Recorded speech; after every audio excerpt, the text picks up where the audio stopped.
Just the yellow. Thank you, and welcome to the Community Culture, Arts and Sports Committee, the 6th for this year. I can see we have all councillors in attendance except for Councillor Jonick, who has informed me that she would like a leave of absence for the meeting. So in saying that, I'd just like to move that a leave of absence from the Community Culture, Arts and Sports Committee of the 13th of July 2023 be granted for Councillor Nicole Jonick. Do I have a seconder? Thank you, Councillor Kunzelman. All those in favour? That's unanimous and carried. Moving on to the Welcome to Country, I'll hand over to you, Councillor Kunzelman. Thank you, Chair. Today, this committee recognises the traditional custodians of the land on which we meet. We support their right to democratic representation and social inclusion. Ipswich City Council acknowledges the ongoing challenges faced by Aboriginal and Torres Strait Islander people, and this committee supports their inclusion and participation in community, cultural, arts and sports activities. Thank you for that acknowledgement, Councillor Kunzelman. Are there any declarations of interest in matters on the agenda? We've got a little bit of business outstanding which arose from last committee on the 8th of June, and this is just the response to the questions on notice. The CEO provided a response to councillors on Monday the 10th of July 2023, and the response, which is attached, was uploaded to the LG Hub and will now be attached to the minutes of this meeting just for everyone's reference. CEO, did you want to speak to the further update that was provided this morning?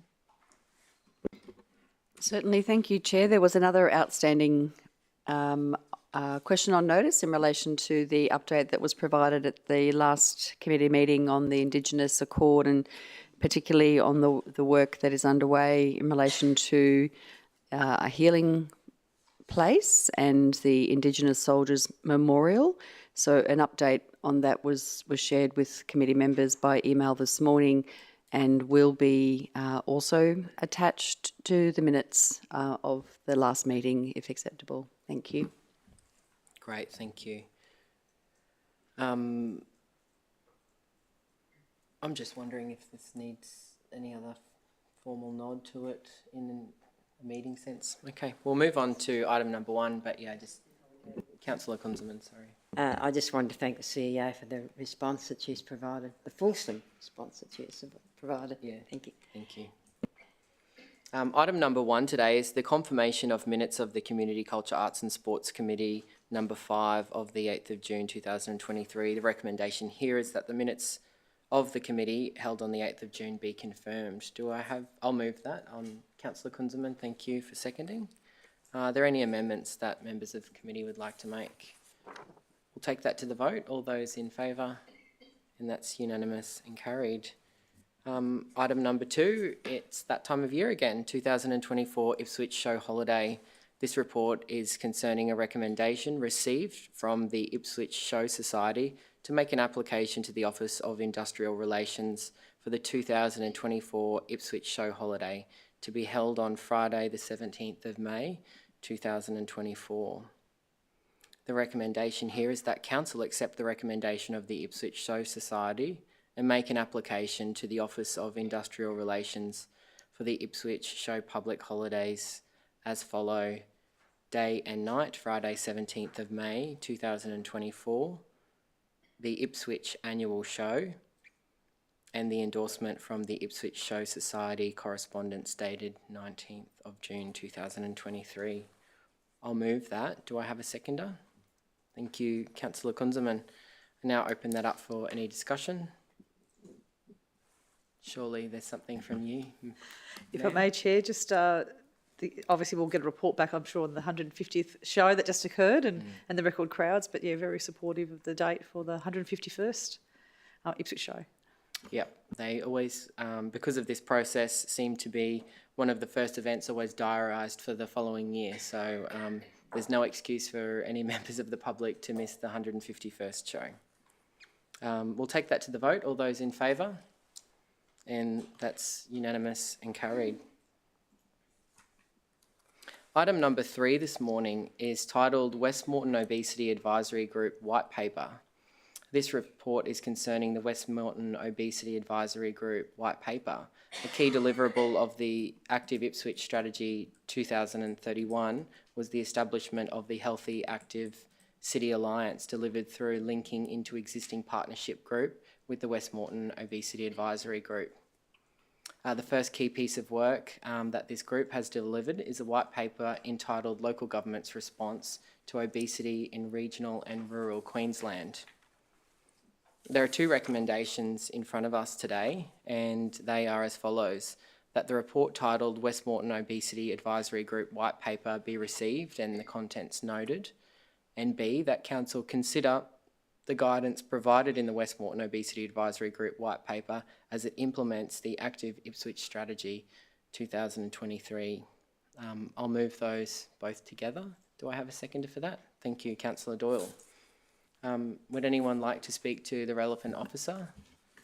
Noting that I'm also a member of the Obesity Advisory Group and can also answer questions.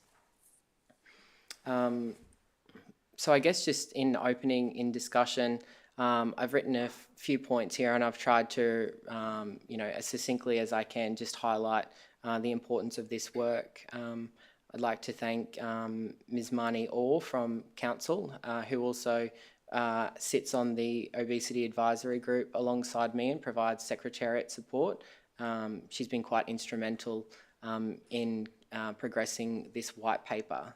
Now, the author of this paper is Dr. Aletha Ward, and she volunteered her time to actually put this piece of work together, so I also acknowledge her this morning.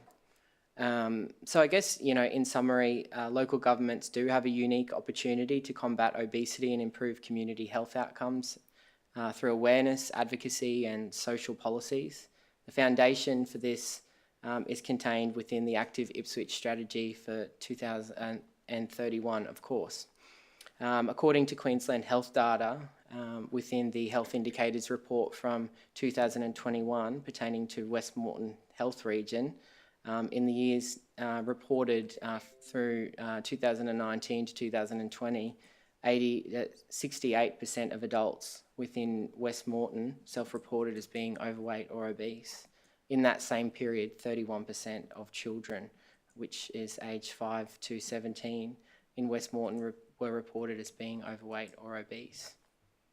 So we do have, pretty startling figures here regionally and within our local government area. And, a source of much consternation with members of the Obesity Advisory Group. I guess we often speak to a certain cost shifting and I guess our responsibilities, conversation and debate about improving health outcomes in region. At a first glance and through first conversations, you always seem to associate, those improving health outcomes with investment by state government. But as, local government leaders and being very, very well connected to our communities, I think we do play an important part. We do have our Active Ipswich strategy. We do get to understand by visiting our schools, by talking to our principals, by, meeting with community members, just, how difficult it is out there at times. So, the white paper goes on, to suggest that, particularly in places like Ipswich and other parts of regional and rural Queensland, where obesity rates are high, we do have policy levers to influence, the local food system, the built environment, commercial determinants and community engagement, which is our biggest one. We can shape the local food environment through initiatives like community-based food systems, bush care groups, and advocating for food-sensitive planning legislation, which will be a topic of discussion at this coming council meeting, where I plan on bringing a motion forward for the council to consider to send to the LGAQ, to advocate for better health outcomes within the planning system as well. So with Ipswich's rapid growth, we do have a bit of a mandate here to prioritise community health, leading economic, social and cultural benefits for our resilient region. So I support the inclusion of the ethos contained within the recommendations of the report into our Healthy Active strategy to really, put a pin in this one and stand up for our community and advocate for them, because unfortunately these figures will continue to deteriorate if we don't step in and work collectively with the state government on this one. So I support the recommendation to consider the guidance within this report. With no further discussion. If Mayor? I may, Chair, thank you very much, and thank you for you being on this as well, being very hands-on with this. So thank you very much, Chair, for your leadership there. It was a good report. It was not too long, which is great, and it has, I think, 7 realistic aspiration and realistic recommendations that I think that we can work with. So it's really great to see, and certainly know with the Olympic and Paralympic Games coming, Absolutely. we know from the UK, one of the big learnings that grassroots sports and health improve for younger people. So, it's good to be able to tap into that to get a healthier outcome as well. And I think I just making sure that the group know that councils only receive 3% of taxes, that the state and the feds get 97%. You're well represented through myself and Ms. Orr from the department in those conversations. We also sit alongside other member councils. So Senior Grim, absolutely, fighting the good fight as well, and reminding the group of, the small monies that we receive. So, well, thank you to Dr. Luther as well for her time and volunteering, and everyone on that committee. So thank you. Yeah, thank you, Mayor. Councillor Kunzelman. Just a note that I've been reading about in France, where they're having the Olympics next year, and they're making these connections that are exactly what are written here, and we need to do it too. Yeah, absolutely. And, we do have that opportunity that we're far enough from the games to start baking these into the programs that we're running as well. And, the introduction of this paper into a formal committee sense and into council isn't to say that we're not doing anything in this space either, because we absolutely are.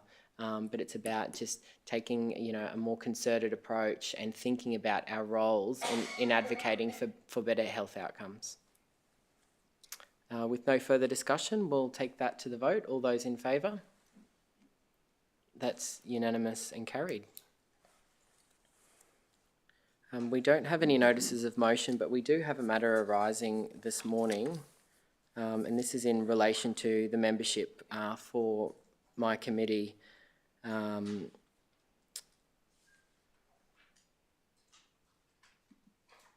So I'm going to formally move a recommendation here that the membership of the Community Culture, Arts and Sports Committee be updated to note the resignation of Councillor Nicole Jonick. Do I have a seconder for that?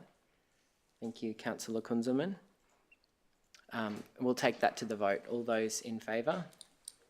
And that's unanimous and carried.